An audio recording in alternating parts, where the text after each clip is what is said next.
देखिए, अलंकार संप्रदाय भी बिल्कुल जैसे आपको रस संप्रदाय या काव्य लक्षण है, हेतु है, इनके अलावा काव्य हेतु के अलावा काव्य प्रयोजन है ना? सारी चीज़ मतलब काव्य प्रयोजन है, काव्य के लक्षण है, काव्य के हेतु, सब में आपने देखा सबसे पहले आचार्यों के द्वारा जो मत विचार यानी प्रस्तुत किए गए होते हैं, पहले उसके बारे में होता है, फिर जो है उसके कितने भाग होते हैं, क्या-क्या ज़रूरी चीज़ें होती हैं, वो आता है। अब इसमें भी आप देखिए अलंकार संप्रदाय में सबसे पहले विभिन्न आचार्यों ने जो मत दिए हैं, तो आपको पहले ये पता होना चाहिए कि भारतीय आचार्यों में जैसे भरत है, भामा है, दंडी है, उद्भट है, रुद्रट है, अब तक तो आपको ये क्रम याद हो गया होगा। तो भरत मुनि जैसे रस के बहुत ज़्यादा पक्षधर थे, वैसे ही आप देखते हैं कि दूसरे नंबर पे 6ठी शताब्दी में भामा आते हैं। भामा का कहना है वो अलंकार को बहुत ज़्यादा महत्व देते हैं और यहाँ पे आचार्यों में भरत मुनि जो है वो तो नाट्य शास्त्र में अपने बोले हैं कि 4 अलंकार ज़रूरी है। उपमा है, रूपक है, दीपक है, यमक है। तो ये किसने कहा है? ये भरत मुनि का कहना है कि नाट्य शास्त्र में 4 अलंकार का उल्लेख उन्होंने किया कि 4 अलंकार जो है वो ज़रूरी होते हैं। अब भरत मुनि ने जो 4 अलंकारों का उल्लेख किया उसमें उन्होंने उपमा, रूपक, दीपक, यमक इन चारों का उल्लेख किया है। आचार्य भामा जो है भामा जो कि अलंकार संप्रदाय के प्रवर्तक हैं और क्योंकि ये अलंकार संप्रदाय के प्रवर्तक हैं आचार्य भामा, तो ये क्या कहते हैं ना कांतामपि निर्भूषम विभाति वनिता मुखम विभाति नारियु विदग्ध मंडना। तो यहाँ पे आपको भामा का ये चीज ध्यान रखना बहुत जरूरी है कि अलंकार संप्रदाय के प्रवर्तक आचार्य भामा जो माने जाते हैं, इन्होंने अलंकार को काव्य का अनिवार्य तत्व माना है और इन्होंने कहा है ना कांतामपि निर्भूषम विभाति वनिता मुखम विभाति नारियु विदग्ध मंडना। इनका मानना वही है कि जैसे सुंदर नारी का चेहरा होता है वो आभूषण के बिना शोभायमान नहीं होता है, वैसे ही समझिए कि कविता में अलंकार के अभाव में वो अच्छा नहीं लग सकता। भामा की सूक्ति है, भामा कहते हैं कि इष्टाविदे वक्रोक्ति रिष्टा वचाम अलंकृति, यानी सभी अलंकारों के मूल में वक्रोक्ति है। तो अभी तक आपको क्या ध्यान रखना है कि यहाँ पे भरत मुनि ने बात की, वो 4 अलंकार की बात करते हैं, उपमा, रूपक, दीपक, यमक। भामा संप्रदाय के प्रवर्तक माने जाते हैं, वो कहते हैं कि ना कांतामपि निर्भूषम विभाति वनिता मुखम। भामा की सूक्ति है इष्टाभिदे वक्रोक्ति रिष्टा वाचामा अलंकृति, सभी अलंकारों के मूल में क्या वक्रोक्ति है और वो अलंकारों के मूल में वक्रोक्ति को ही मानते हैं। सहसा सर्वत्र वक्रोक्ति नायार्तु विभाते थे। इसके बाद दंडी है जो भामा ने कहा था, उसी भामा के द्वारा जो इस चीज को पारिभाषित उस रूप में नहीं किया गया था जो दंडी ज्यादा प्रयास किया गया। तो अलंकार को अच्छे से पारिभाषित करने का काम सबसे पहला प्रयास किसने किया? आचार्य दंडी ने। इन्होंने काव्य की शोभा में वृद्धि करने वाले सभी धर्मों को अलंकार माना। काव्य शोभा करान धर्मान अलंकार प्रच्छेते। इस परिभाषा के अनुसार रूपक, उपमा आदि अलंकारों के साथ साथ रस है, गुण है, ध्वनि है, प्रबंध, काव्य, नाट्य, संधि आदि काव्य शास्त्री जितने भी तत्व हैं वो सब किसके परिधि में आते हैं? तो इनके द्वारा दंडी का कहना है कि सब अलंकार की परिधि में आते हैं। तो ये आचार्य दंडी का कहना है। अब यहाँ पे देखिए काव्य तत्व में जैसे एक है प्रेयस्वद अलंकार, तो वो भाव को दिखाता प्रेयस्वद अलंकार। बाकी रसाभास करके उजस्वी अलंकार, भाव शांति समाहित अलंकार। उद्भट ने उजस्वी अलंकार को स्पष्ट करते हुए कहा कि क्रोध आदि के अनुचित प्रयोग से काव्य पर नकारात्मक प्रभाव भी पड़ता है। इसके बाद आप देखिए आचार्य वामन रीतिवादी आचार्य वामन ने इस परिभाषा को अस्वीकार करते हुए इसे गुण के संदर्भ में बताया और वामन का कहना है काव्य शोभासा कर्तरौ धर्मो गुणा। काव्य शोभासा कर्तारौ धर्मो गुणा, यानी ये जो है गुण काव्य के शोभा कारक धर्म है और अलंकार उसके वर्धक है। इसके बाद आगे आप देखें तो वामन ने अलंकार के 2 लक्षण भी बताए हैं, अलंकृति अलंकारा, यानी वामन कहते हैं कि अलंकृति अलंकारा, जो अलंकृत करे वही अलंकार है।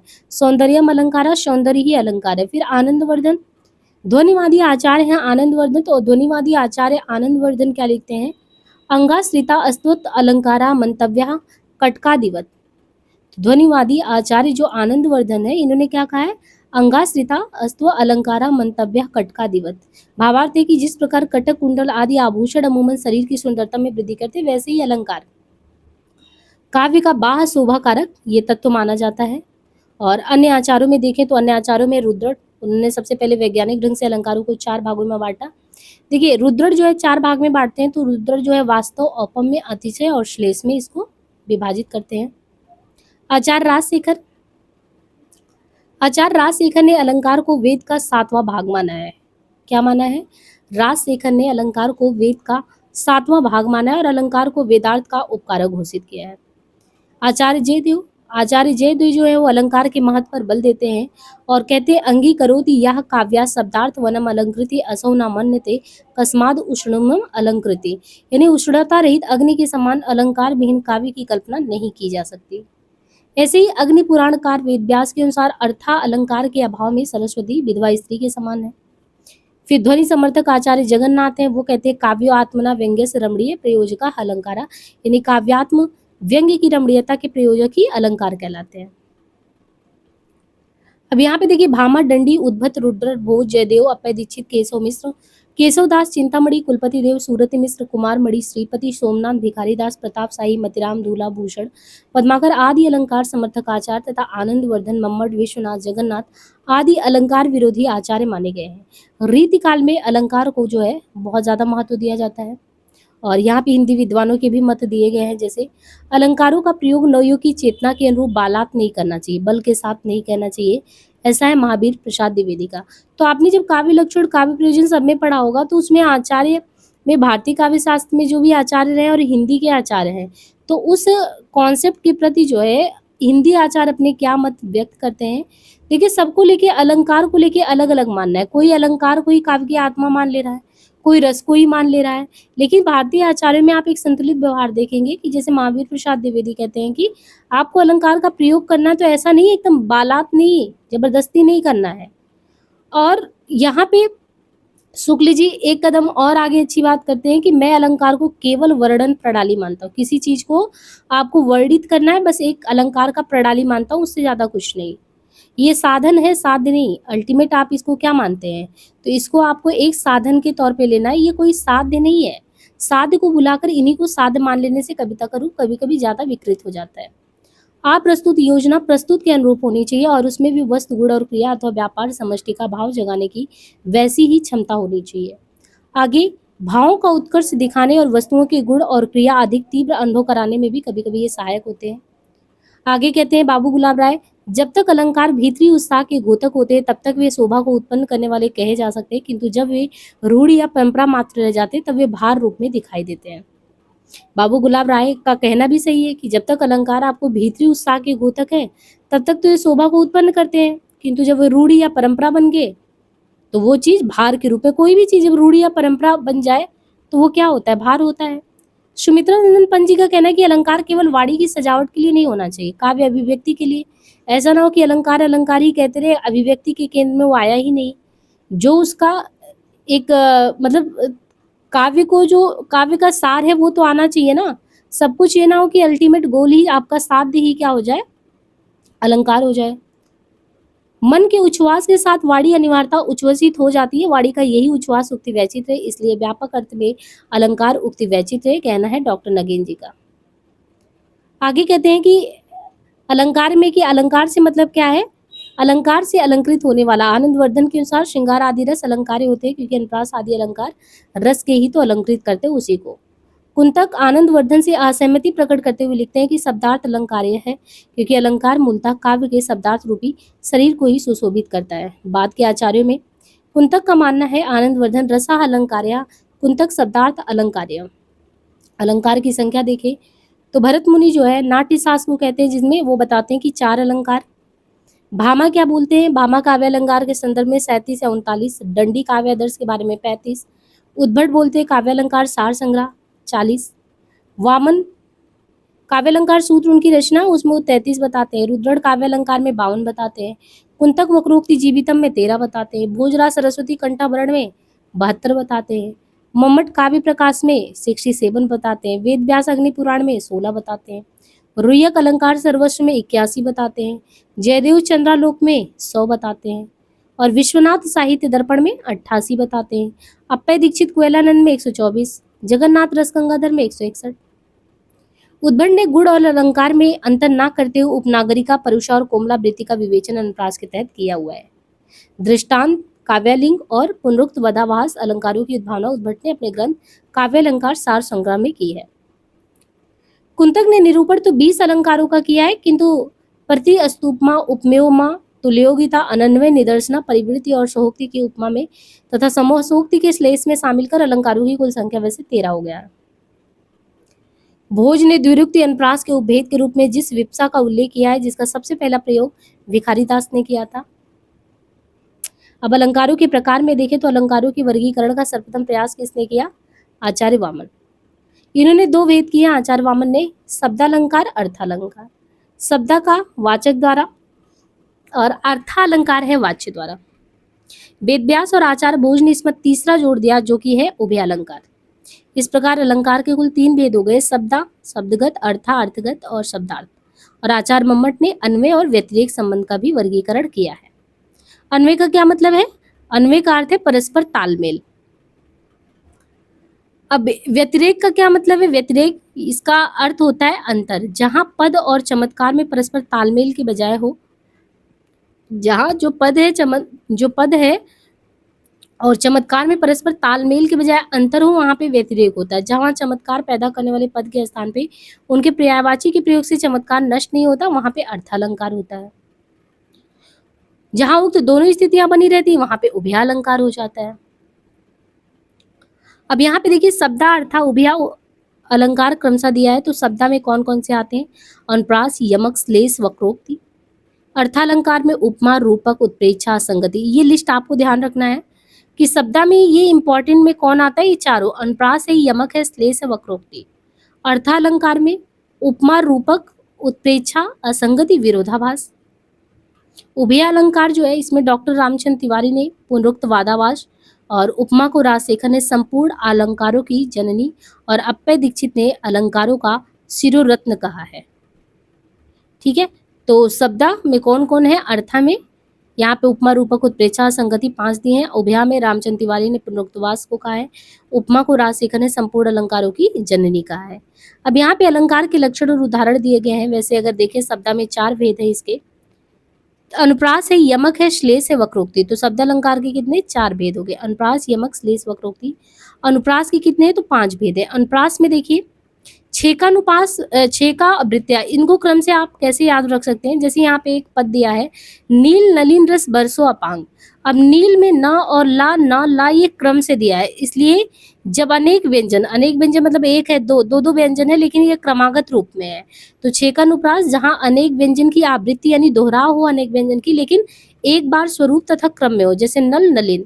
इसी तरीके से आप यहाँ भी देखेंगे रस, बरस, तो रस और बरस दोनों में क्रमागत है शब्दों का व्यवहार, व्यंजनों की आवृत्ति एक बार एक स्वरूप क्रम में है। वृत्यानुप्रास में जहां एक व्यंजन अथवा अनेक व्यंजनों की एक बार या अनेक बार स्वरूपता अथवा क्रम से आवृत्ति हो, वहां वृत्यानुप्रास होता है।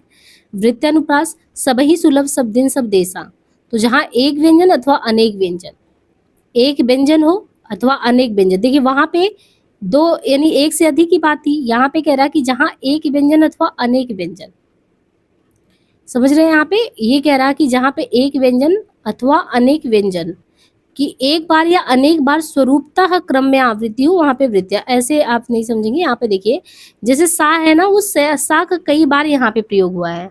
अब जब सा को आप देख रहे हैं तो यहाँ सा का मतलब कि सा की आवृत्ति अनेक बार हुई है, तो व्यंजन तो सा ही है, लेकिन वो एक से ज्यादा बार हुआ है, अनेक बार क्रम से आवृत्ति भी हो रहा है, वहां पे वृत्यानुप्रास होगा, यानी घूम फिर के वही चीज आना। और लाटा में आप देखो तो यहाँ पे पराधीन जो जन नहीं, पराधीन जो जन नहीं है, तो शब्द अर्थ एक ही, लेकिन जब अन्वय करेंगे तो आपको अंतर लगेगा, भेद नजर आएगा। और श्रुत्या में क्या होगा कि श्रुत्या में जो हम कंठ ध्वनि, तालु ध्वनि, मूर्धा ऐसे ध्वनि पढ़ते हैं, जो उच्चारण के स्थान होते हैं, अगर कोई भी एक पद है जिसमें एक ही जो है शब्द ध्वनि आए तो वो आवृत्ति बार बार हो, तो ये समझिए श्रुत्यानुप्रास है। जैसे यहाँ पे दिनांत थे दिन नाट डूबते सधुने एतु गृह ग्वाल बाल, यहाँ पर आपको त, ध, द, ध, न उच्चारण स्थान दंत, दंत की ही आवृत्ति घूम फिर के मिल रही है, कोई अलग का नहीं कि कंठ का मिल जाए, मूर्धा का नहीं। तो श्रुत्या में क्या हुआ, यहाँ पे उच्चारण स्थान दंत की ही आवृत्ति बार बार हो रही है। और जो अंत्यानुप्रास है, अंत्यानुप्रास में आपको अंत का अनुप्रास देखने को मिलेगा। यहाँ तुलसी के पद हैं, गुरपद रज मृद मंजल व्यंजन, नयन अमी अदृक ताबे विभंजन। तो जहां चरण या पद के अंत में स्वर या व्यंजन एक जैसे आए, तो अंत में आप देख रहे हैं कि स्वर या व्यंजन जो है एक जैसे आए, वहां पे अंत्यानुप्रास होता है। अब आप दूसरे पे आ जाएंगे तो वो शब्दा में यमक दूसरे नंबर पे आता है। यमक का मतलब ही है कि आपको पूरे पद में एक ही वर्ड मिलेगा लेकिन उसके अलग-अलग अर्थ होंगे। जैसे यहाँ पे रहीमन या निजपेट ते बहुत कहो समझाए, जो तू अन खाए रहे काहे को अन खाए। यहाँ पे अन खाए एक बार नहीं है, 2 बार है, अन खाए अन खाए। लेकिन यहाँ पे अन खाए शब्द 2 बार आया है। पहले अन खाए का क्या मतलब है? बिना खाए, और दूसरे अन खाए का मतलब है अप्रसन्न। तो यहाँ पे एक ही मतलब तो नहीं निकला, दोनों जगह पे दोनों का अर्थ अलग-अलग निकला, अन खाए और अप्रसन्न। रहीमन या निज पेट ते बहुत कयो समझाए, जो तू अन खाए रहे। तो जहाँ एक ही शब्द कई बार आए परंतु अर्थ उसका अलग-अलग रहे, वहाँ पे यमक होता। श्लेष का मतलब जहाँ एक ही शब्द के कई अर्थ हो लेकिन वो एक दूसरे में हो। जैसे ऋतुराज है, तो ऋतुराज का आपने देखा कई बार प्रयोग है लेकिन हर एक जगह पे ऋतुराज का आप अलग अर्थ निकाल सकते हैं। जैसे ऋतुराज को वसंत के लिए यूज कर सकते हैं, है ना? मतलब एक जगह पे ऋतुराज समय के लिए है। तो इसके 2 भेद हुए, सभंग श्लेष, अभंग श्लेष। सभंग श्लेष शब्द भंग करने पर जहाँ दूसरा अर्थ निकले वहाँ सभंग है, और अभंग किसी शब्द को 2 भागों में बांटे बिना ही एक से ज्यादा अर्थ निकले। चरण धरत शंका करत चितवन चरहु और, शुभ्रन को ढूंढत फिरत कभी व्यभिचारी चोर।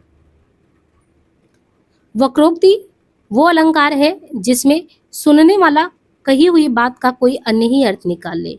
को तुम है घनश्याम हम तो बरसों कही जाए। तो वक्रोक्ति मीन्स कि आपने तो कुछ और कहा लेकिन जो अर्थ निकालने वाला है उसका अर्थ और वो कुछ निकाल ले रहा है, तो वक्रोक्ति वहां पे हो गया। अर्थालंकार के 100 से भी अधिक भेद है। अर्था के 100 से भी अधिक भेद है। मुख्य भेद इस प्रकार है। उपमा, अब अर्था में उपमा बहुत जरूरी है। उपमा मतलब तुलना देना। इसमें आपको 2 ही चीज समझना है। उपमा मीन्स तुलना देना, लेकिन किसका किससे? तो जिसका जिससे आप तुलना कर रहे हैं, तो जिससे कर रहे हैं वो उपमान हो गया, जिसका कर रहे हैं वो उपमेय हो गया। मान लीजिए कृष्ण की तुलना आप कर रहे हैं चंद्रमा से, तो कृष्ण यहाँ पे उपमेय हो गए और उपमान हो गया चंद्रमा। तो उपमा अलंकार तुलना करने से है, और उपमेय उपमान क्या है? और देखिए उपमेय उपमान के अलावा भी उपमा के 2 और अंग होते हैं, धर्म और समान। इनको भी आपको धर्म और समान नहीं, धर्म और वाचक करके। तो ये 4 अंग हैं, उपमान, उपमेय, धर्म और वाचक। इन चारों अंग उपयुक्त उपमा को, यानी चारों चीज होंगे तो पूर्ण उपमा कहा जाएगा। क्या कहा जाएगा इसमें? पूर्ण उपमा। यदि इन अंगों में से एक या एक से अधिक अंगों का लोप हो उसे लुप्तोपमा कहते हैं। अब इसमें देखिए पूर्णोपमा है कि पल्लव से मृदु पानी, तो पल्लव पल्लव से मृदु पानी, पानी जो है वो किससे है? पल्लव से। और लेकिन सा भी लगा है तो यहाँ पे वाचक भी लगा हुआ है, और मृदु मीठा भी कहा गया है। तो इसमें चारों चीजें, धर्म भी है, वाचक भी है, उपमेय भी, उपमान में है। उपमा के लिए आप कैसे जानेंगे? तो उपमा के लिए जैसे सौ है, लव है, सरी से समान है, सदृश है, तुल्य है, सी है, से है, तुल है। कभी भी उपमा किया जाएगा तो ये टर्मिनोलॉजी को ध्यान रखिएगा, सौ, लव, सरी से समान, सदृश, तुल्य, सी, से, तुल, इन सारी चीजों का प्रयोग किया जाएगा। और वैसे भी उपमा के 3 भेद हैं, मालोपमा, उपमेयोपमा और अनन्वयोपमा। मालोपमा में एक उपमेय की अनेक उपमानों से समता दी जाती है। मालोपमा क्या है? जैसे एक मुख है, एक चेहरा है, उस चेहरा का आप चंद्रमा से तुलना कर रहे हैं, लेकिन मालोपमा में क्या होगा कि आप सिर्फ चंद्रमा से नहीं, पता लगा कमल से भी कर रहे हैं, सूर्य से। तो मालोपमा मतलब बहुत सारे से उपमा देना। और उपमेयोपमा में उपमेयमा में उपमेय और उपमान की परस्पर समता दी जा रही है। जैसे ये मुख चंद्रमा के समान है, तो आप कह रहे हैं कि हाँ ये जो चेहरा है वो कैसे है? चंद्रमा के समान है, और चंद्र इस मुख के ही समान है। इसमें आप कुछ अलग नहीं कर रहे हैं। और जो अनन्वय उपमा है, इसमें उपमेय की उपमा अन्य उपमान से ना देकर उसी उपमा से दी जाती है, जिसे मुख वास्तव में यही मुख है, यानी चेहरा है तो वास्तव में वही चेहरा है। और रूपक में जहाँ उपमेय और उपमान में पूर्ण समानता बताई जाए, रूपक किसके कहते हैं? जहाँ उपमेय और उपमान में पूर्ण समानता बताई जाए उसको कहते हैं रूपक। रूपक के कुल 3 भेद है, निरंग रूपक है, सांग रूपक है, परम्परित है। निरंग में एक उपमेय में एक ही उपमान का आरोपण होता है, एक उपमेय में एक ही उपमान। चंद्रमा का साथ चेहरा का अगर तुलना करें तो बस एक ही से, किसी और से नहीं। सांग में उपमान के अंगों का, उपमान के जो अंग है, मान लीजिए कमल का हमने किया किसी और से, अब कमल क्योंकि उपमान है, उपमान के जो अंग है उन अंगों का उपमेय में आरोपण कर देना। जैसे नारी कुमुदिनी, अब कुमुदिनी से नारी की तुलना जब कर रहे हैं तो नारी कुमुदिनी अवध सर रघुवर विरह दिने अस्त भय विकसित भई निरखी राम राकेश। तो इसमें जो उपमेय है ना, उसी में उपमान की कल्पना कर ली जा रही है। तो सांग रूपक और परम्परित में एक रूपक से दूसरे रूपक की पुष्टि हो जाती है। व्यतिरेक क्या होता है? उपमान की अपेक्षा उपमेय को ज़्यादा बढ़ा-चढ़ा कर कहना। उपमेय मतलब कि जैसे चेहरे की तुलना आप कमल से कर रहे हैं, तो कमल को उतना ज़्यादा नहीं वो सम्मान दे रहे हैं, जितना चेहरे को बता रहे हैं कि अरे! तुम्हारा चेहरा तो कमल से भी अच्छा है। तो उपमान की अपेक्षा आप उपमेय को ज़्यादा ही बढ़ा-चढ़ा कर करें, जबकि वास्तविकता ये नहीं है। समसु वरन सुखमकार सुगत न थोर, सी अंग सखी कोमल कनक कठोर। व्यतिरेक हो गया। उत्प्रेक्षा, यदि उपमेय के उपमान में बलपूर्वक संकल्पना की जाए तो उत्प्रेक्षा अलंकार होगा। यदि उपमेय की उपमान में बलपूर्वक संकल्पना कर दी जाए तो उत्प्रेक्षा होगा, यदि यह अलंकार अनु, मानो, मनु, मानो आदि शब्दों द्वारा प्रकट किया जाता है। तो उत्प्रेक्षा वाला जो करेंगे आप अनु, मानो, मनु, मानो इनसे करेंगे। कटि निरखत के हरि डरे मानो, बिन विच रहो दुराए। यह मुख मानो चंद्रमा है। नील परिधान भी सुकुमार, खुल रहा मृदुल अधखुलांग। यहाँ पे उत्प्रेक्षा है।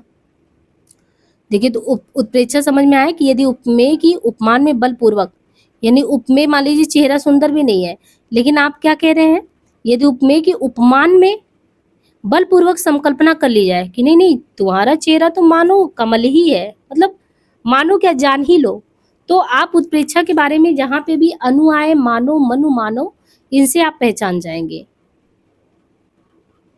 जैसे यहाँ पे सबसे अच्छा एग्जाम्पल यही है उत्प्रेक्षा का कि ये मुख मानो चंद्रमा है। अब देखिए कोई मतलब ऐसा लग रहा है कि कोई अंतर ही नहीं है, चंद्रमा, चेहरा और चंद्रमा में कोई अंतर नहीं है, तो उत्प्रेक्षा है।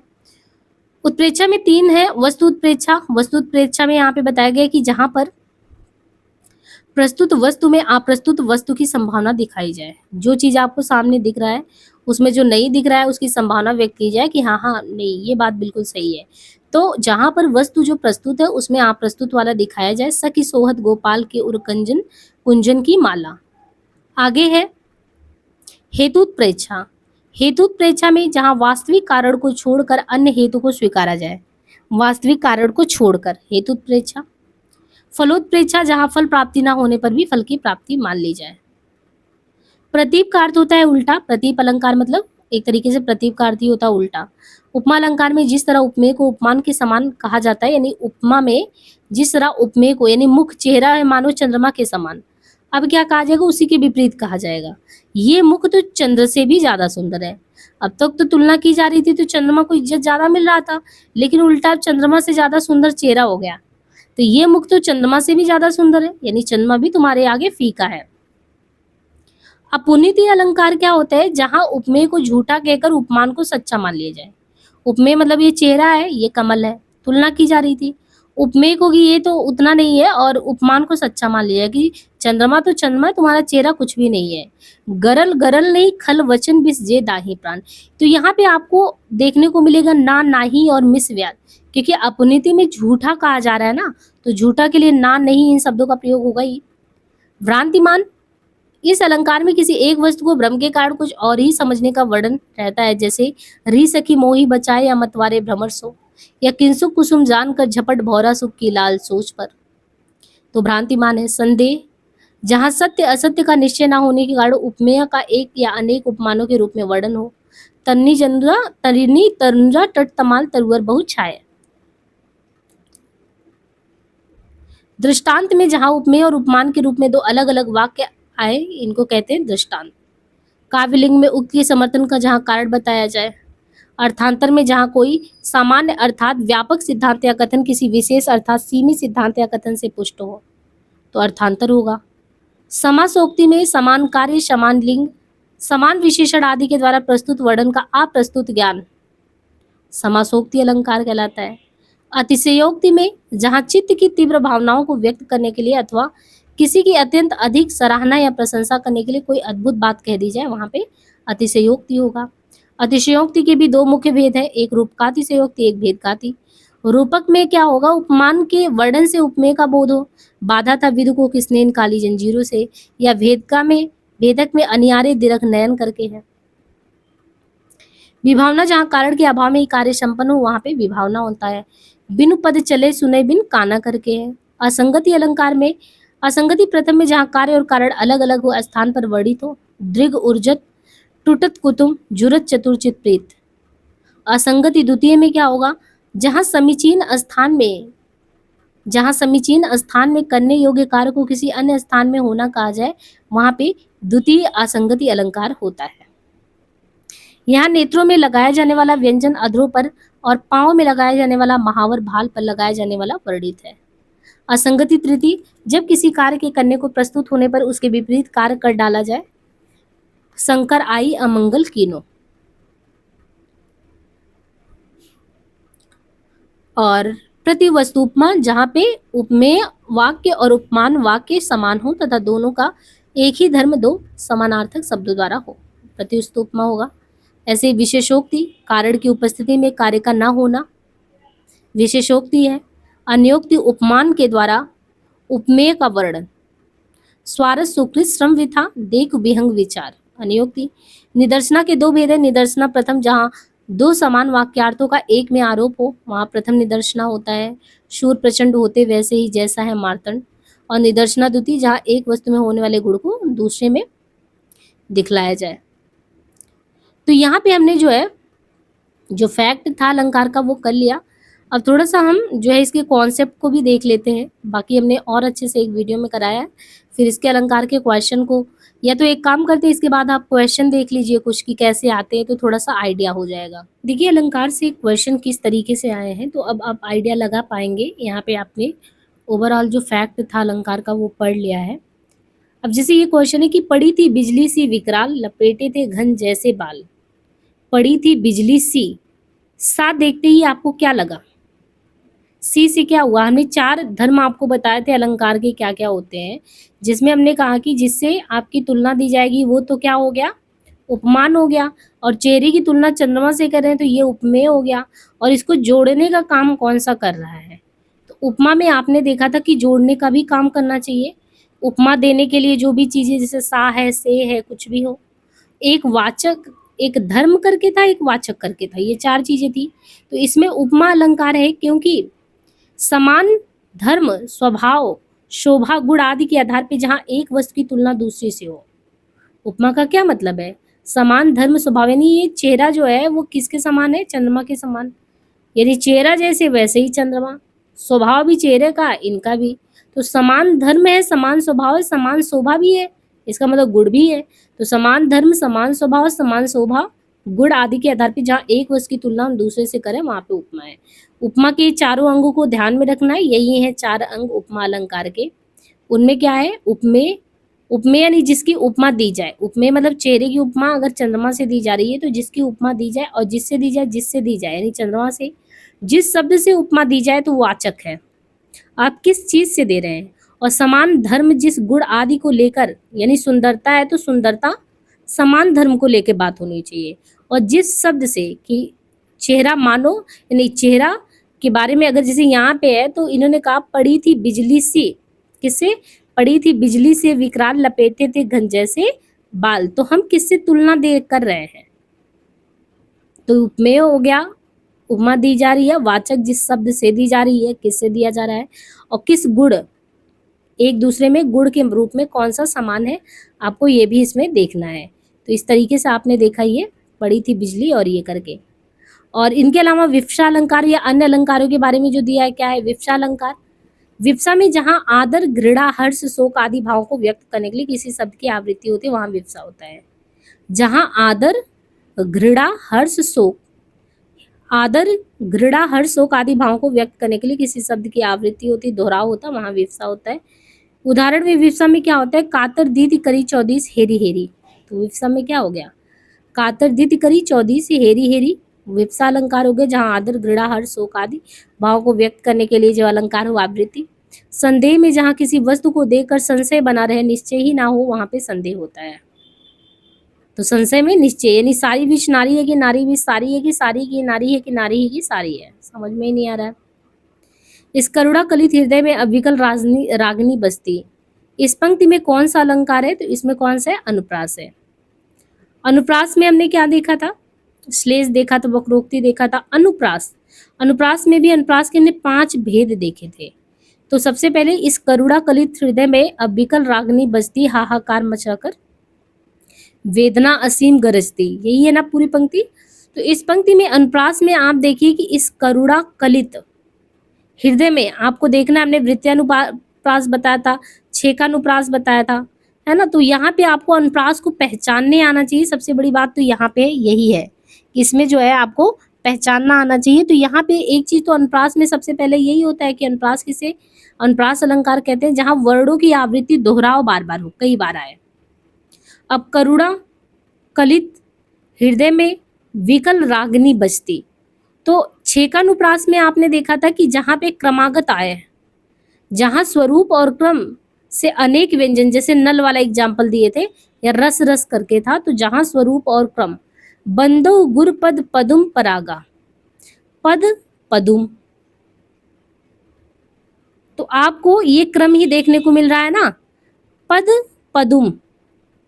तो यहाँ पे छेकानुप्रास का एग्जाम्पल ये हो गया, बंदो गुरपद पदम प्रगा, जो है पदम परागा करके। वृत्त्यानुप्रास में हमने कहा था हर एक टर्म के बाद वही आएगा, जैसे रघुनंद आनंद कंद, रघुनंद आनंद, नंद नंद कंद, कौशल चंद, दशरथ नंदनम। और लाटा में क्या था, जहां ऐसा शब्द या वाक्य दोबारा आता है जिनका सामान्य अर्थ तो एक ही होता है किंतु अन्वय पर पूरी तरह बदल जाता है, जैसे पराधीन ते सपनों नाही करके वहां पे पंक्ति थी, ऐसे ही लाटा में यहाँ पे आया है, मांगी नाव ना केवट आना, मांगी नाव ना केवट आना। तो मांगी नाव ना केवट आना, मांगी नाव ना केवट आना, तो अन्वय करने पर पूरी उक्ति का अर्थ ही बदल गया है, लाटा है। या अनुरागी चित्त की गति समझे नहीं कोई, जे जे बूढ़े श्याम रंग त्यों त्यों उज्जवल होए, तो ये किसका है, विरोधाभास का। यानी पंक्ति में विरोधाभास है, जहाँ विरोध ना होते हुए विरोध का आभास हो जा रहा है। या भर लाऊं सीपी में सागर प्रिय मेरी अब हार विजय क्या, सीपी में भला सागर कैसे भरा जा सकता है, तो विरोधाभास है। या उदित उदयागिरी मंच पर रघुवर बाल पतंग, विकसे संसरोज सब हर्षे लोचन, श्रृंग तो श्लेष है, विवसाय यमक है, रूपक है, तो क्या है, तो यहाँ पे देखेंगे आपको उदित उदयागिरी मंच पर रघुवर बाल पतंग, यहाँ पे ये रूपक अलंकार है। जहाँ उपमेय और उपमान में भेद रहित आरोप किया जाता है, वहां पे अलंकार कौन सा होता है, रूपक।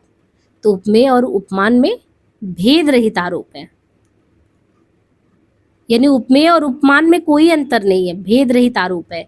विवसा में क्या है, आदर, घबराहट, आश्चर्य, घृणा, ये सभी आता है। जहाँ उपमेय स्वयं अपना उपमान हो, वहां पे अलंकार कौन सा होता है, वहां पे कौन सा होता है, अनन्वय। तो जहाँ पे उपमेय स्वयं अपना उपमान हो, वहां अलंकार है कौन सा, तो वहां पे अलंकार है अनन्वय। जहाँ उपमेय स्वयं अपना उपमान हो, वहां अनन्वय होता है, अथवा जहाँ उपमेय की तुलना करने के लिए कोई उपमान ना हो और उपमेय को ही उपमान बना दिया जाता हो, तब वहां पे अनन्वय अलंकार होता है। मुख सुख है के समान है, तो अब देखिए मुख नहीं, मुख मुख के ही समान है, तो अपने आप में जो चेहरा है, चेहरे से ही तुलना कर दीजिए कि वो उसी के समान है, कोई अंतर नहीं है। व्याख्या देखिए तो उपयुक्त पंक्तियों में से मुख उपमेय है और मुख को ही उपमान भी बना दिया गया, अर्थात मुख के ही मुख से उपमा दी गई है। व्यतिरेक अलंकार होता है, जहां पर इन्हीं गुणों के आधार पर उपमान से श्रेष्ठ उपमेय को बताकर उपमान का तिरस्कार किया जाए, व्यतिरेक अलंकार होता है। कहाँ पे, जहां पर इन्हीं गुणों के आधार पर उपमान से श्रेष्ठ उपमेय को बताकर उपमान का तिरस्कार किया जाए, यानी इन्हीं गुण के आधार पे क्या है, उपमान से श्रेष्ठ उपमेय, यानी जो चेहरा है उसको आपने अगर चंद्रमा से तुलना की तो इसको श्रेष्ठ बता दिया, तो व्यतिरेक जहां पे आपने उपमेय को ज्यादा श्रेष्ठ बता दिया और इसका तिरस्कार कर दिया। मालोपमा में जहां एक ही उपमेय यानी चेहरा है, तो उसकी तुलना आप जो है चंद्रमा सूर्य सभी से कर दे रहे हो। जैसे गयंद सी, मराल सी, सिंह सी गति चलती थी, अमी हलाहल मत भरे स्यात स्वाम रत्नाक। देखिए पीजीटी में क्वेश्चन आया, अमी हलाहल मत भरे। अब इसमें आपको पहचानना है तो उपयुक्त दोहे में आपको कौन सा अलंकार देखने को मिल रहा है। अच्छा, ये सब सामान्य रूप में सिर्फ यमक, रूपक, दीपक यही नहीं पूछे जाते, यहाँ पे आप देखिए परिसंख्या अलंकार, यथा संख्या, मुद्रा अलंकार, विभावना, यानी अलंकार के भी अलग अलग अलंकार के रूप देखने को आपको मिल रहे हैं। तो ये दोहा है, अमी हलाहल मत भरे स्यात सेत स्वाम रत्नार जियत मरत जुग जुग परत जेहि चितवत एक बार। इस दोहे में यथा संख्य अलंकार, यथा संख्य अलंकार में जिन वस्तुओं का जिक्र किया जाता है उनका उसी क्रम में गुण भी बताया जाता है। यथा संख्य, यथा संख्य में जैसे जैसे आप बता रहे हैं वस्तुओं का जिक्र करें, वैसे से गुण भी बताते चल रहे हैं। और विभावना अलंकार, जहां पर बिना कारण के ही कार्य हो जाए वहां पे विभावना होता है। जहां पर बिना कारण के ही कार्य हो जाए विभावना अलंकार है। बिनु पद चले सुने बिनु काना, तो जहां पर बिना कारण के ही कार्य हो जा रहा है वहां पे होगा। और मुद्रा अलंकार में जहां वर्ण विषय में अर्थांतर भंगिमा साथ साथ संगार की अप्रकरणी व्यंजना का नाम मुद्रा। पांडव की प्रतिमा सम देखियो, अर्जुन भीम महामति लेख्यो। कारण के अभाव में कार्य की उत्पत्ति होना किस अलंकार का परिचायक है? तो कारण के अभाव में कार्य की उत्पत्ति होना किस अलंकार का? श्लेष, विभावना, विरोधाभास, विशेषोक्ति। तो कारण के अभाव में कार्य की उत्पत्ति होना विभावना, यानी कारण नहीं है फिर भी काम हो जा रहा है तो विभावना है। बिनु पग चले सुने बिनु काना, अर्थात बिना पैर के चलना तथा बिन कान के सुनना। कान भी नहीं है फिर भी काम हो जा रहा है, पैर नहीं है फिर भी चला जा रहा है। और श्लेष में एक ही चीज में कई बार वही अर्थ चिपके होते हैं, तो श्लेष क्या है? जहां शब्द एक बार प्रयुक्त हो किंतु प्रसंग अलग अलग, जैसे रईमन पानी राखी बिन पानी शब्द सोन। विरोधाभास में विरोध ना होने पर भी विरोध दिखाया जाए। मूलन ही की जहां अधोगति केशव ग्वाई, होम हुतासन धूम नगर एके मलनाई, तो इसमें परिसंख्या अलंकार है। असंगति, विभावना, प्रतीत, देखिए कई अलंकार दिए हैं लेकिन इसमें मूलन ही की जहां अधोगति केशव गाई है। परिसंख्या अलंकार क्या है? अन्यत्र संभव वस्तु को निषेध करके एक स्थान विशेष पर उनके नियमन को परिसंख्या अलंकार कहा जाता है। किसी वस्तु के गुणादि का उस वस्तु के अन्य स्थानों से हटाकर एक ही स्थान पर प्रतिस्थापित कर देना परिसंख्या अलंकार है। परिसंख्या निषिद्ध है कमेस्मिन, और अर्थात एक पदार्थ का एक स्थान से अन्य स्थान पर उसी स्थिति दिखलाने में परिसंख्या है। असंगति अलंकार, इसमें कारण का होना कहीं और कार्य का होना कहीं और वर्णित होता है। असंगति उदाहरण, पलनी पी के अंजन अधर धरे महावर भाल, आज मिले सो भली करी भले बने ही लाल। और विभावना अलंकार में कारण और कार्य के संबंध में चमत्कार पूर्ण कल्पना, अर्थात कारण के अभाव में कार्य की उत्पत्ति का वर्णन विभावना है। बिनु पद चले सुने बिनु काना। प्रतीप का अर्थ क्या है? उल्टा या विपरीत। प्रतीप अलंकार का उल्टा या विपरीत अर्थ होता है। इस प्रकार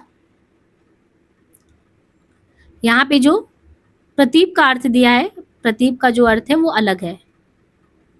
प्रतीप यानी उल्टा, क्योंकि इस अलंकार में उपमान को लज्जित, पराजित या नीचा दिखाया जाता है और उपमेय को श्रेष्ठ। सिंह मुख समता किमि करे चंद वापुरो रैंग।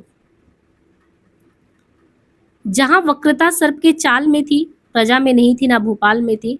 ये पंक्तियां किस अलंकार का उदाहरण है? तो यहाँ पे आप देखेंगे कि ये जो है परिसंख्या अलंकार का है। उपरोक्त पंक्तियों में परिसंख्या अलंकार का उदाहरण, परिसंख्या अलंकार जब किसी वस्तु को अन्य स्थानों से हटाकर किसी एक ही स्थान पर स्थापित किया जाए, अर्थात किसी वस्तु का दूसरे में निषेध कर किसी एक स्थान पर वर्णन किया जाए। जहां राधा आनंद उदत निसी बासर आनंद, तहां कहाँ अरविंद कहाँ कहाँ बापुरोचन, इसमें कौन सा अलंकार है? तो प्रतीप है। प्रस्तुत पंक्ति में देखें तो प्रतीप अलंकार। रूपक अलंकार, जहां उपमेय और उपमान में पूर्ण समानता बताई जाए वहां रूपक अलंकार होता है, जैसे राम नाम मणि दीप धरु जी देहरी द्वार। अनन्वय अलंकार, जहां उपमेय की तुलना करने के लिए कोई उपमान ना हो, यानी चेहरे की तुलना करनी है तो चेहरे की तुलना करनी, तो उपमेय की तुलना करने के लिए कोई उपमान ही ना हो, यानी ऐसा लगे कि कमल है, चंद्रमा है, सब बेकार है क्योंकि चेहरा ही इतना सुंदर है।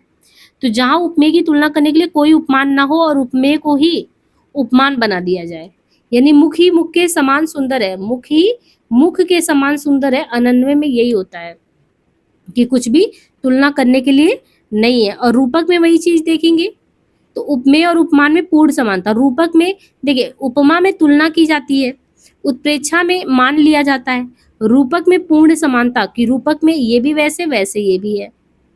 और यहाँ पे अनन्वय में जहाँ उपमेय की तुलना उपमा की तुलना करने के लिए कोई उपमान है ही नहीं। और दीपक अलंकार कहते हैं कि जब किसी पद में उपमेय प्रस्तुत पदार्थ तथा उपमान अप्रस्तुत पदार्थ दोनों के लिए एक ही साधारण धर्म होता है। भूपति सोहत दान सो फल फूलन उद्यान।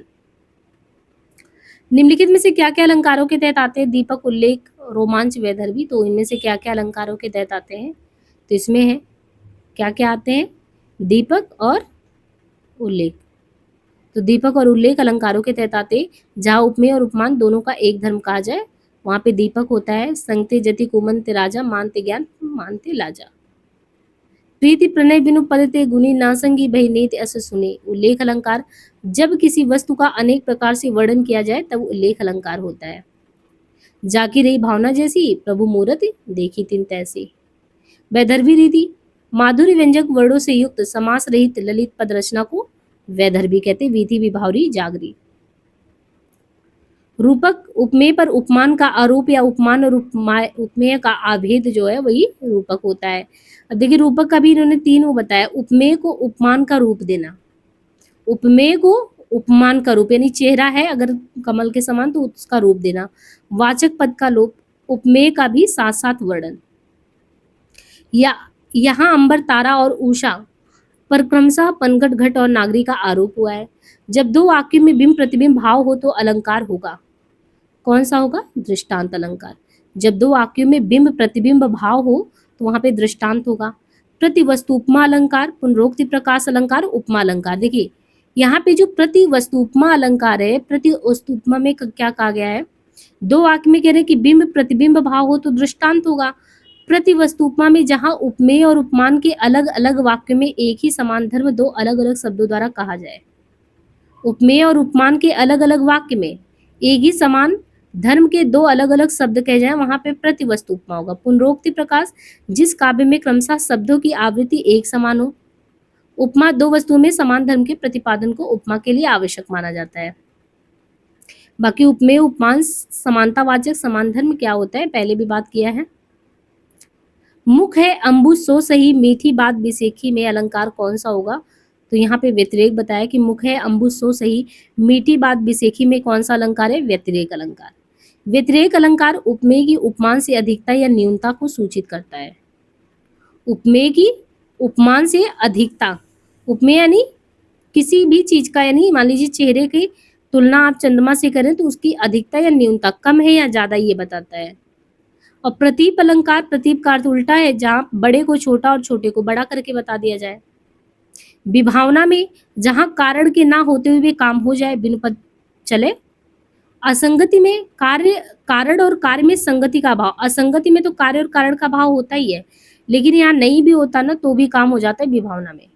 निम्नलिखित में से शब्दालंकार का एक भेद है, तो यहाँ पे शब्दालंकार का एक भेद है वक्रोक्ति। किसी अन्य अभिप्राय से कहे हुए वाक्य का दूसरे व्यक्ति द्वारा श्लेष अथवा काकू वाक्रोक्ति से अन्य अर्थ कल्पित किया जाना वाक्रोक्ति कहलाता है। वक्रोक्ति में भी चार भेद का होना जरूरी है। वो चार है: वक्ता की एक उक्ति, उक्ति का अभिप्रेत अर्थ होना, श्रोता उसका कोई दूसरा अर्थ लगाए, श्रोता अपने लगाए अर्थ को प्रकट करे। आचार वामन के अनुसार जो किसी वस्तु को अलंकृत करे वही अलंकार है। अलंकारों के भी तीन वर्ग हैं: शब्दा, अर्था, उभया। उपमा, रूपक और विभावना ये सब अर्थालंकार की श्रेणी में आते हैं। जब सदृश के कारण एक वस्तु में अनेक अन्य वस्तुओं के होने की संभावना दिखाई दे तो क्या कहेंगे? मतलब सादृश्य के कारण एक वस्तु में अनेक अन्य वस्तुओं के होने की संभावना दिखाई जाए तो उसे संदेह अलंकार कहेंगे। मत भरे ये नलिन नयन मलिन है। भ्रांतिमान में वही है कि एक तरीके से भ्रांति हो जाए। रूपक अलंकार के भेद हैं कितने हैं? रूपक के कितने भेद होते हैं? तीन। रूपक में सांग रूपक है, निरंग रूपक है, परम्परित रूपक है। और रूपक क्या है? जहां गुणों की अत्यधिक समानता के कारण उपमेय को उपमान का रूप मान लिया जाए, ज्यादा अंतर नहीं देखने को मिलेगा। तो इसके लिए तीन बातों को ध्यान रखना है। उपमेय को उपमान का रूप देना, मतलब रूपक में ये देखना है कि उपमेय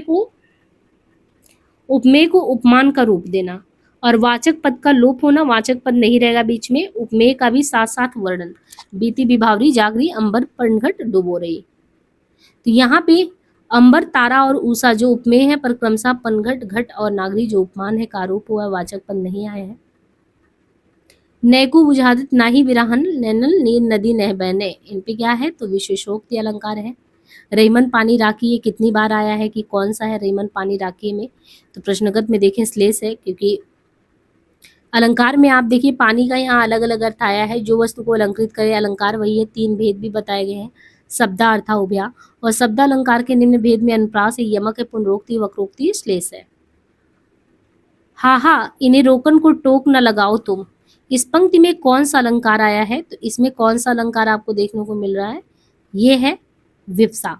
इसमें आदर, घबराहट, आश्चर्य, घृणा, रोचकता आदि प्रदर्शित करने के लिए इसी शब्द को दोहराना ही विवसा अलंकार कहलाता है।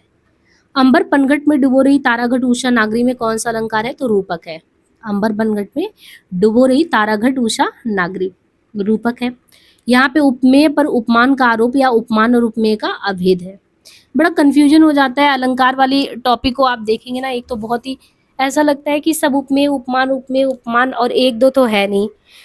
इन सबसे ज्यादा क्लियर टॉपिक आपको रस का लगेगा, वक्रोक्ति या ध्वनि के टॉपिक को, और जितने भी हैं। लेकिन मुझे पर्सनली खुद भी लगता है कि जो अलंकार वाला टॉपिक है वो बहुत प्रैक्टिस की मांग करता है, वरना फिर ये उपमेय उपमान इसी में जो है कंफ्यूजन हो जाता है बहुत ज्यादा। अब यहाँ पे है कि पाए महावर देन को नाइन बैठी आए, फिर जानी महावरी एड़ी मेड़त जाए। इस पंक्ति में कौन सा अलंकार है? तो यहाँ पे देखेंगे कि पाए महावर देन को नाइन बैठी आए, यानी नाइन आके बैठी है, फिर जानी। तो इसमें भ्रांति हो रहा है, जहाँ सदृश के आधार पे किसी वस्तु को कुछ और ही समझकर उसका चमत्कारपूर्ण वर्णन हो। सिर फट गया उसका वहीं मानो अरुण रंग का घड़ा हो। तो सिर फट गया वहीं पे, तो इसमें उत्प्रेक्षा है। मानो क्यों? मनु मानो से आप ऐसा लग रहा है ना कि संभावना उसी में प्रकट कर दे रहे हैं। तो अनुप्रास, ले चला साथ में तुझको कनक ज्यों भिक्षुक लेकर स्वर्ण झनक। पंक्ति में कौन सा अलंकार है? रूपक है, अतिशयोक्ति, उत्प्रेक्षा है, उपमा है। तो ले चला साथ में तुझको कनक ज्यों भिक्षुक लेकर स्वर्ण झनक, इस पंक्ति में उत्प्रेक्षा अलंकार है। आगे नदियां घड़ी अपार, घोड़ा कैसे उतरे पार, राणा ने सोचा इस पार, तब तक जो है घोड़ा था उस पार। अब इसमें आपको क्या लग रहा है? मतलब कि इतना बड़ा कि ये बात कही गई, तब तक घोड़ा उस पार क्रॉस कर चुका था। तो इसमें है अतिशयोक्ति। उपयुक्त पंक्ति में अतिशयोक्ति अलंकार है जब किसी विषय का वर्णन इतना बड़ा चढ़ाकर कर दिया जाए कि सामान्य कल्पना तथा लोक मर्यादा की सीमा का वो उल्लंघन कर दे, वहां पे अतिशयोक्ति होगा। दो भेद है, रूपकाति भेदकाति। रहीमन पानी राखी बिन पानी सब सुन, ये पंक्ति पहले भी आया था श्लेष, क्योंकि यहाँ पे देखिए तीनों पानी का अर्थ समझिए। जहाँ श्लेष का अर्थ चिपका है, जहाँ पानी शब्द का 3 बार प्रयोग है और 3 अर्थ में। पहले पानी का अर्थ मनुष्य के सम्मान से, पानी मतलब सम्मान। मनुष्य का सम्मान चले जाने पर जीवन का कोई अर्थ वैसे ही नहीं रहता। इसी प्रकार चूना का पानी सूख जाने से वो बेकार हो जाता है। मोती के संबंध में भी पानी का उसके चमक से मतलब है। जहाँ एक शब्द का भिन्न भिन्न अर्थों में प्रयोग हो, वहां पे कौन सा अलंकार होगा? तो वहां पे होगा यमक। जहाँ एक शब्द का प्रयोग एक से ज्यादा बार अलग अलग अर्थों में होता है, वहां पे यमक होता है। जैसे 3 बेर खाती थी वो 3 बेर खाती, इस वाक्य में बेर शब्द का प्रयोग 2 बार हुआ है। उदित उदयगिरि मंच पर रघुवर बाल पतंग, विकसे सन सरोज सब, हर्षे लोचन रिंग। तो इसमें कौन सा अलंकार है ये हमें देखना है। तो यहाँ पे देखिए उदित उदयगिरि मंच पर जो है प्रस्तुत दोहे में उदयगिरि पर मंच का, रघुवर बाल पतंग का, संतों पर सरोज का, यौमलोचनों पर भृंग का अभेदारोप है। सागर सा गंभीर हृदय हो, गिरि सा ऊंचा हो जिसका मन।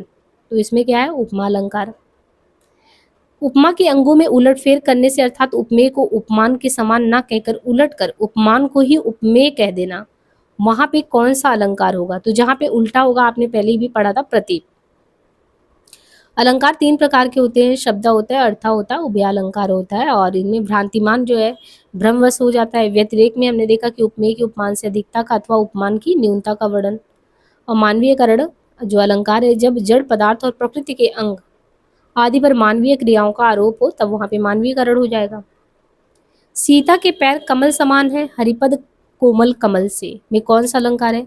अब यहाँ पे देखिए सीता के पैर जो है वो कमल के समान है, मतलब जब प्रस्तुत वस्तु का उसके किसी विशेष गुण, स्वभाव, क्रिया आदि के आधार पर अप्रस्तुत जो चीज नहीं है उससे समानता स्थापित कर रहे हैं, तो वहां पे उपमा होगा। उपयुक्त पंक्ति में सीता और राम के चरणों की तुलना कमल से की गई है। तो पर वारो उर्वशी सुन राधि के सुजान, तो इसमें यमक है। उपयुक्त दोहे में यमक है। एक ही शब्द 2 या 2 से ज्यादा बार आए तथा उनका अर्थ भी अलग अलग हो, तो यहाँ उर्वशी नारी से प्रथम बार तुलना की गई, दूसरी बार हृदय में निवास करने के लिए, तीसरी बार उर्वशी नामक आभूषण के लिए उर्वशी का प्रयोग किया गया। देखिए 3 बार 3 अर्थों में किया गया है। निम्नलिखित में से काकू आक्रोक्ति का उदाहरण नहीं। काकू आक्रोक्ति, बल्लभ विचारी के सुन रही सयानी अली, ऐसे समय नाथ परदेश तन आएंगे, भरत भूप सिया राम लखन बन, सुनि सानंद सहोगे, पर पुरिजन अवलोकी मातु सब सुख संतोष लहाओगे। अब यहाँ पे आप देखेंगे तो हैरी लाल तेरे सखी ऐसी निधि पाई कहाँ, तो इसमें आपको देखने को मिलेगा कि ये काकू आक्रोक्ति, ये पंक्तियां श्लेष वक्रोक्ति का एग्जाम्पल है। शेष तीनों श्लेष, जहाँ पर एक से ज्यादा अर्थ वाले शब्द के प्रयोग द्वारा वक्ता का एक अर्थ पर बल रहे। काकू अक्रोक्ति पर जहाँ पर कंठ की विशेष ध्वनि के कारण शब्द विशेष का दूसरा अर्थ ध्वनित हो। जो घनीभूत पूड़ा थी मस्तक में स्मृति चाहिए, या विरह विकल्प बिनोही लिखी, अरुण सरोरो कर मेरे जीवन की उलझन। अब इन पंक्तियों में आपको खोजना है कि कौन सा है। तो अलंकार में देखिए, जो घनीभूत पीड़ा थी श्लेष, विरह विकल्प विभावना, रूपक फिर मेरे जीवन की उलझन असंगति अलंकार। आस ही आकाश मदि अवधि गुनी बढ़ाए, चौपनी चढ़ाए दिनों खेल सोये, निपट कठोर यों ही है चतना आप और लाडिले सुजान सो। तो इन पंक्तियों में आप देखेंगे अपुन्नति अलंकार है। अपुन्नति जहाँ उपमेय का निषेध करके उपमान की स्थापना हो। उपमा जहाँ एक ही वाक्य में उपमेय और उपमान का सदृश तुलना हो जाए। व्यतिरेक में उत्कर्ष दिखाया जाए, व्यतिरेक है। तो यहाँ पे हमने देखिए काफी क्वेश्चन यहाँ पे कर लिया और कॉन्सेप्ट में फैक्ट पे बात कर लिया। एक वीडियो और भी आएगा, हो सकता है कि एक पार्ट और भी आए, तो आपका अलंकार वाला टॉपिक जो है समाप्त हो जाएगा। इसके बाद हम ध्वनि सिद्धांत, वक्रोक्ति सिद्धांत, कुछ टॉपिक आपके और है भारतीय काव्यशास्त्र में। इसके बाद पूरा भारतीय काव्यशास्त्र ही आपका खत्म हो जाएगा, फिर हम पाश्चात्य पे मूव करेंगे। हमारा टारगेट ये है कि आपको 30 सितंबर तक काव्यशास्त्र की प्लेलिस्ट को पूरी तरीके से अपडेट कर दे और ये खत्म हो जाए। आज के लिए इतना ही, धन्यवाद।